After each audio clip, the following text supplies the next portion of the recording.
공인중개사 N년차 재수생 필수. 재수생 주목 33회 시험 더 이상 재수는 없다. 핵심만 골랐다. 분량은 파악. 재수생을 위한 EBS 렌탈 공인중개사 재수생 합격 올인원. 강의가 달라져야 합격할 수 있어. 아직도 결정 못했니? 딱 한 문제만 더 맞추면 합격. 합격. 공인중개사 재수, 삼수, N수 재수생 합격은 오직 EBS 공인중개사 렌다나와 함께하겠습니다. 이 교재만큼은 꼭 준비하세요. 86쪽이죠. 외국인 신고 내용 제출 보겠습니다. 그 외국인 신고 내용 제출은요. 자, 외국인 이거는 별도 관리 들어갑니다. 그러니까 외국인이 만약에 부동산 거래 신고했지 않습니까? 그럼 별도 관리를 현재 하고 있기 때문에 우리 신고관청이 외국인에게 신고 필증을 내준 거예요. 그럼 이 신고 내용을 신고관청께서는 시도지사에게 제출합니다. 근데 이거 시도지사에게 건건히 제출하는 게 아니에요. 이거는 외국인은 신고 내용이 자주 있을 게 아니기 때문에 분기별로 갑니다. 그래갖고 이제 분기가 끝났지 않습니까? 그럼 분기 종료한 날로부터 1개월이에요. 1개월 내에 시도지사에게 제출해 줍니다. 이렇게. 그럼 시도지사는 이걸 쫙 모아요. 그러니까 신고관청이 이제 제출한 걸 쫙 모아가지고 다시 국토부 장관에게 이걸 제출해 줘야 돼요. 역시 국토부 장관에겐 1개월 내에 제출을 해줘야 됩니다. 이렇게 시도지사는. 그래서 1개월 기억하면 되죠? 그러니까 신고관청은 시도지사 제출한테 자주 있는 게 아니니까 분기 종료한 날부터 몇 달? 한 달이에요. 그 다음에 시도지사는 쫙 모아서 다시 한 달 내에 국장에게 이걸 제출합니다. 근데 세종시장은 자기 상급기관에 시도지사가 없죠. 그러니까 세종시장은 특별자치시장이죠. 세종시장은 국토부 장관한테 분기 종료부터 1개월 내에 바로 제출합니다. 이거. 이해하셨죠? 가볍게 이해를 해두세요. 자, 그럼 이제 이 정도 이해하시고 이제 거래계약 해제 등의 신고로 들어갑니다. 그러면 이제 지금서부터는 가볍게 이해를 해두시는데 내용은 다 보고 갑니다. 그러면 신고한 계약이 만약에 해제가 되거나 무효가 되거나 취소가 됐지 않습니까? 그럼 해제 신고를 해야 합니다. 해야 하는데 이때 해제 신고는 해제가 확정된 날로부터 며칠 내야 한다? 30일이에요. 안 하면 500만 원 이하의 과태료. 안 하면 500만 원 과태료입니다. 마찬가지. 이렇게 되고 이때 주의할 점이요. 신고 의무자예요. 그럼 당사자가 이게 쌍방 직거래했으면 당연히 당사자가 해제 신고하는 거 맞죠? 그럼 중개거래했다. 그러면 개공이 이거 만약에 중개거래였는데 그 신고한 계약이 깨져버렸잖아요. 그럼 개공은 해제 신고를 할 수 있다예요. 해야 된다가 아니죠. 그러니까 우리 개공한테는 해제 신고 의무가 있다는 얘기 없다는 얘기예요. 없다는 얘기입니다. 이거. 맞죠? 할 수 있다로 돼 있어요. 이게. 그래서 이 점을 주의해야 됩니다. 그러면 이때 이제 그 해제 신고할 때는요. 일방이 신고를 거부하잖아요. 그러면 해제가 됐다는 그런 무효, 판결문 이런 것들 갖다가 첨부하여 이제 단독으로 신고할 수가 있습니다. 그래서 이때 해제 신고문은 당사자에게 있다는 걸 주의해야 돼요. 이게 왜 그랬냐면요. 잠깐 연역을 좀 이해해야 되는데 부동산 거래 신고제가 처음에 들어올 때요. 우리 부동산 중개업법에 들어온 거죠. 그래서 노무현 대통령이 이걸 만들면서 그 부동산 거래 신고제를 만들면서 말이에요. 부동산 중개업법에다가 부동산 거래 신고제를 끼워넣게 한 거예요. 그래갖고 우리 법 명칭이 공인중개사의 업무 및 부동산 거래 신고에 관한 법률로 바뀌게 되죠. 그러면서 부동산 거래 신고문으로 우리 개공이 떠안게 된 거예요. 근데 우리 협회에서 난리쳤습니다. 그때. 왜 우리가 부동산 거래 신고해야 되는데. 그래가지고 난리쳐가지고 그 다음에 들어온 제도들 있죠. 이거는 개공한테 신고문을 전부 다 배제시켰어요. 그래가지고 결국은 부동산 거래 신고 의무만 개공한테 발생이 되고 있고 나머지 절차들 있죠. 이거에선 의무가 다 없어요. 다 없습니다. 그래서 우리 개공은 해제 신고를 할 수 있을 뿐이고 의무는 없다는 점. 당사자에게 있다는 얘기죠. 근데 개공이 신고한 계약이 깨진 거예요. 신고 안 했다. 개공이 해제 신고를 안 했다. 그럼 500만 원 과태료 맞죠? 누가 맞아요? 당사자가 맞습니다. 그럼 당사자가 500만 원 과태료 맞으면 중개업소 들러 엎어놓겠죠? 그러니까 결국 하게 될 거예요. 그죠?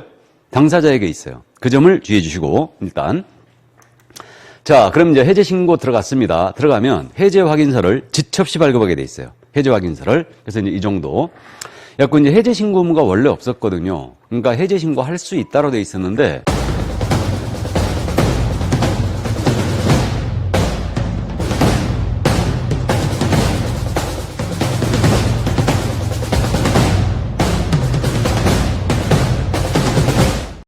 이거 해야 된다로 바뀐 이유가 왜 그러냐면요. 이게 자꾸 허위 신고해놓고 해지 신고 안 해버리는 거예요. 그래가지고 해지 신고 의무가 이제 발생이 된 겁니다. 그래서 이 정도 이해만 해두시고요. 자, 그럼 이제 넘어갑니다. 이제 넘어가서 다음. 그러면 전자계약을 했다. 마찬가지로. 그러니까 전자계약을 했는데 전자계약을 한 계약이 해제가 됐잖아요. 그럼 시스템상에서 바로 부동산 거래계약 시스템에서 해제를 했겠죠. 그럼 해제가 이루어진 때에 이 해제 신고서를 제출한 것으로 간주합니다. 그래서 이건 뭐 부동산 거래 신고와 똑같아요. 그래서 이 정도 이해만 해두시고요. 자, 그럼 이제 넘어가죠. 해제 등의 신고를 다 받고 이제 금지행위를 보겠습니다. 이 부동산 거래 신고 관련 금지행위는요, 제재를 위주로 이제 기억을 하게 될 겁니다. 그래서 이 금지행위 가볍게 이해해 두시는데, 우리 개업공사에게 부동산 거래 신고를 하지 아니하게 하거나 거짓된 내용으로 신고하도록 요구했다. 그러면 요구하면 안 됩니다. 그럼 요구한 자는 과태료가 500만 원 이하의 과태료예요.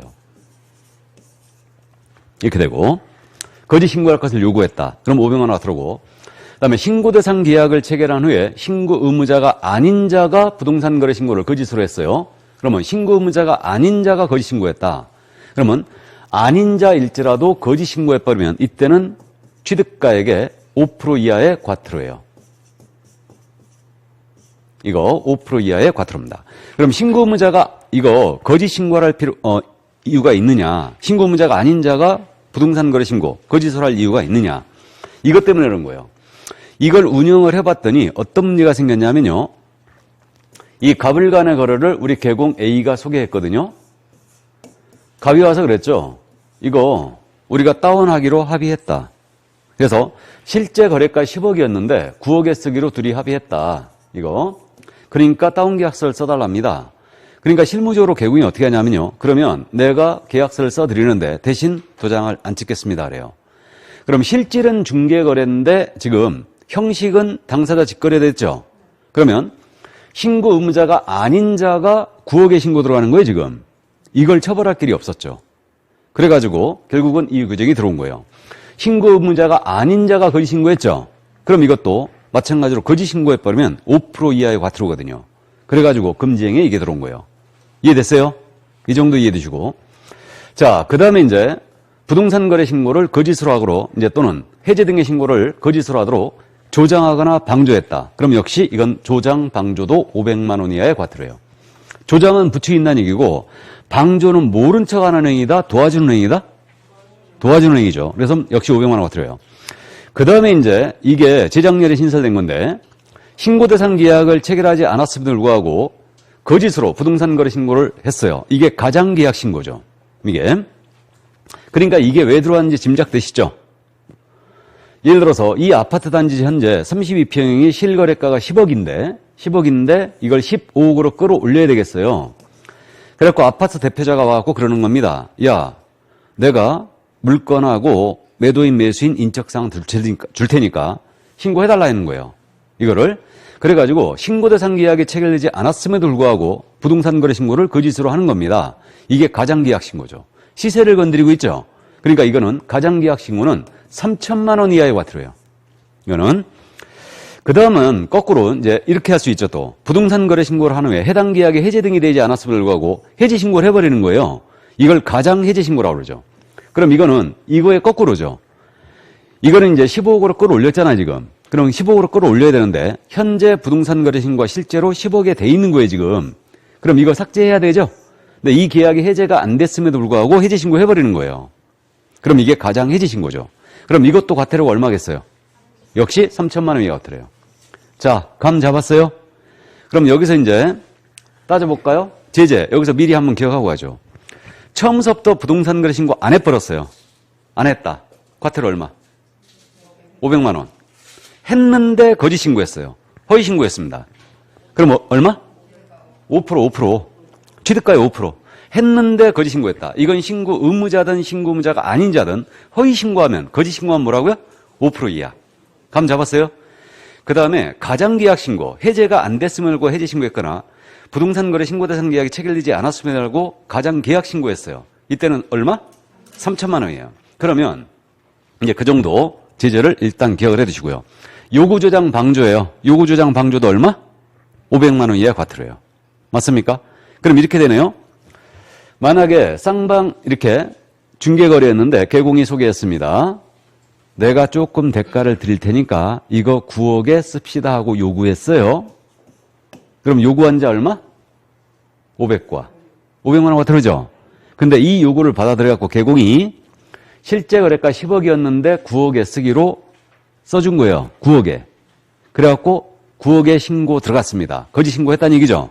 그럼 이자는 얼마? 얼마야? 5% 이하가 들어오죠. 이해되세요? 실제 거래는 있었어요. 근데 10억에 거래했는데 다운을 요구한 자는 500만 원가 들어. 그 요구를 받아들여서 개공이 거짓 신고를 해버렸다. 그럼 이때는 5% 이하예요. 취득가액 5% 이하의 과태료입니다. 감 잡았어요?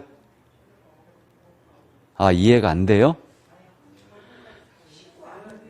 예? 내가 그런 질문을 하지 말라고 그랬죠. 내가 몰라도 되는 걸 뭐하러 입 아프게 설명하지 지금. 알고 있어야죠. 우린 제재가 엄청 중요하다니까 다. 물론 이제 부동산 거래 신고에서는 제재를 자주 묻진 않아요. 그래도 지문 하나를 해결하기 위해서 우리는 올카바 한다고 그랬죠?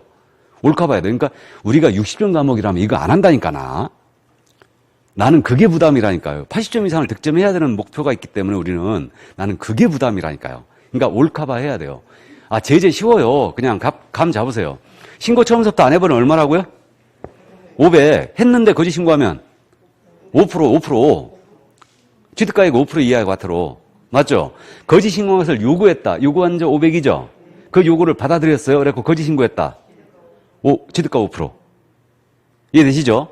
그렇게 이해하고, 가장계약 신고, 가장해제 신고 얼마? 3천만 원 이하가 들어요. 얼마나 쉬워? 이게. 나처럼 강의 쉽게 하는 사람도 없어요. 어렵습니다. 어려워요. 자, 그럼 넘어갑니다. 이제 적정성 검증. 자, 그래서 여기서부터 이제 쭉쭉쭉쭉 지나가는데, 그러면 이제 적정성 검증입니다. 지금 교재 어디 가는지 알죠? 지금 순서로 가고 있어요. 그러니까 교재 288쪽입니다. 검증으로 들어가는데, 이게 10억에 거래했다고 신고 들어왔거든요. 그럼 이게 적정한지 여부를 체크한다는 얘기예요. 그러면 신고관청은 일단은 적정성을 검증을 해야 합니다. 이게. 그러면 검증하자면, 이 가격이 적정한지 여부를 검증하자면 비교 가격 데이터가 있어야 되죠. 그럼 비교 가격 데이터가 어디 있냐? 검증 체계에 있어요. 이게 검증 시스템이에요. 그래서 검증 체계 구축 운영을 누가 해야 된다? 국토부 장관이 해야 됩니다. 그래서 이렇게 이제 검증 체계를 국토부 장관이 구축 운영하고 있다. 그래가지고 국토부 장관은 검증 체계 구축 운영을 위해서 신고관청에다가 자료 제출을 요구할 수 있어요. 야, 신고받은 자료 좀 보내봐. 제출을 요구할 수 있습니다. 이렇게 돼 있는데, 그래서 어떻게 하냐면요, 검증 시스템을 국장이 운영을 하고 있는 거예요. 그러면 신고관청에 접속을 해요. 여기에 접속을 해갖고 가격을 딱 집어넣는 거예요. 그러면 가격을 딱 집어넣으면 10억하고 딱 집어넣으면요, 적정, 부적정, 판정 불가, 판정 보류, 이런 식으로 결과가 떨어져요. 검증 결과가 떨어집니다. 그럼 이 검증 결과를 알려줘야 되겠죠? 누구한테 알려주느냐? 세무서장에게 알려줍니다. 그러니까 세무서장에 알려주면 세무서장은 과세자료로 활용할 수 있다 그랬어요. 그럼 이 얘기는 부적정 결과에 대해서는 세무조사 들어갈 수 있다는 얘기죠? 이 얘기예요. 자, 그러면 검증은 누가 해야 된다?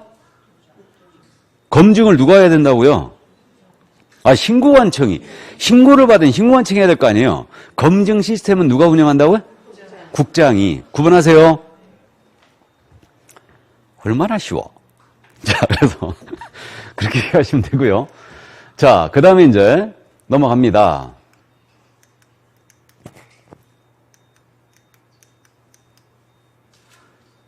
이게 배터리가 다 됐구나. 자, 신고 내용 이제 조사를 합니다. 그럼 검증과는 별도로 이거 조사할 수 있어요? 지금 조사할 수 있습니다. 그래서 교재는 289쪽입니다. 그러면 신고 내용의 조사를 할 수 있는데, 신고를 받은 신고관청은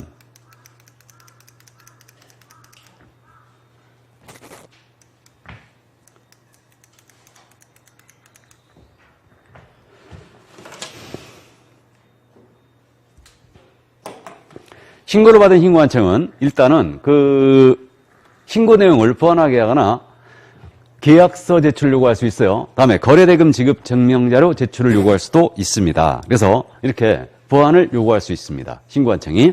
이때 국토부 장관은 신고한청과 공동으로 아니면 직접 이거에 대하여 이제 조사를 할 수도 있습니다. 이렇게. 그래서 이렇게 되는데, 그래서 있잖아요. 우리 신고할 때 계약사본 같은 거 첨부 안 한다고 그랬죠? 이렇게 요구할 수 있으니까. 이게. 그렇게 되고요. 그 다음에 이제 관계 행정기관의 장에게, 물론 세무서장에게 이거 소득자료 한번 보자. 이거 요구할 수도 있어요. 그래서 이제 이렇게 조사를 신고관청이나 국장이 할 수 있다. 자, 그럼 구분해야 됩니다. 검증은 신고관청이 해야 돼요? 할 수 있어요? 해야 됩니다. 의무예요. 근데 조사는 할 수 있다죠. 당연히 할 수 있다요. 이렇게 돼 있고. 그래서 있잖아. 여기서 이제 제재. 그러면 우리 신고관청이나 국장이 야, 그럼 실제 10억에 거래했는지 계약서 한번 보자. 계약서 제출 요구했어요. 계약서 제출 요구했는데 여기에 부르겠잖아요. 그럼 이건 대금 지급 증명자료 외의 자료죠.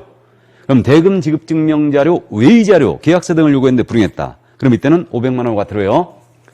그런데 대금 지급 증명자료 있죠. 이건 대표적으로 통장사본 같은 걸 말하겠죠.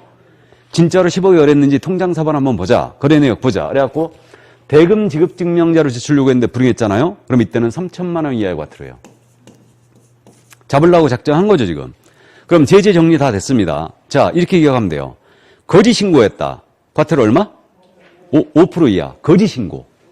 5%. 허위 신고죠, 지금. 그럼 이제 3천만 원 이하 과태료는 세 가지잖아요. 대금 지급 증명자료 제출 요구에 불응하면 얼마? 3천만 원 이하. 다음에 가장 계약 신고, 가장 해지 신고 있죠. 이것도 얼마?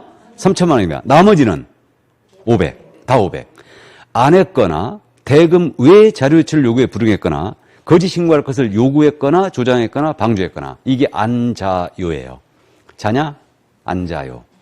안 했거나 대금 외 자료 제출 요구에 불응했거나 요구했거나 조장했거나 방조했거나 요구, 조장, 방조 다 500입니다.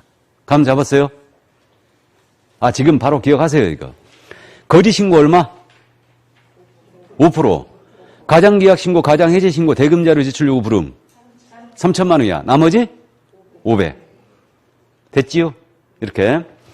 자, 그러면 이제 이렇게 조사를 할 수가 있다. 이 정도 이해를 해 두시고요. 이제 넘어갑니다. 그러면 이제 조사를 했는데 만약에 위반 사실이 확인됐다. 그러면 그 관계 행정기관의 장에게 이때 고발 통보할 수 있겠죠? 고발 들어가고 이제 필요한 조치를 다 취할 수 있습니다. 당연한 얘기고.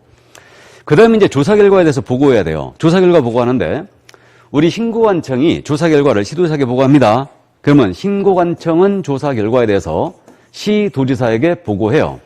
근데 시도지사는 이거 국장에게 다시 보고합니다. 조사 결과를 보고하는데 시도지사는 안 할까봐 이거 월 1회는 하라고 못을 박았어요.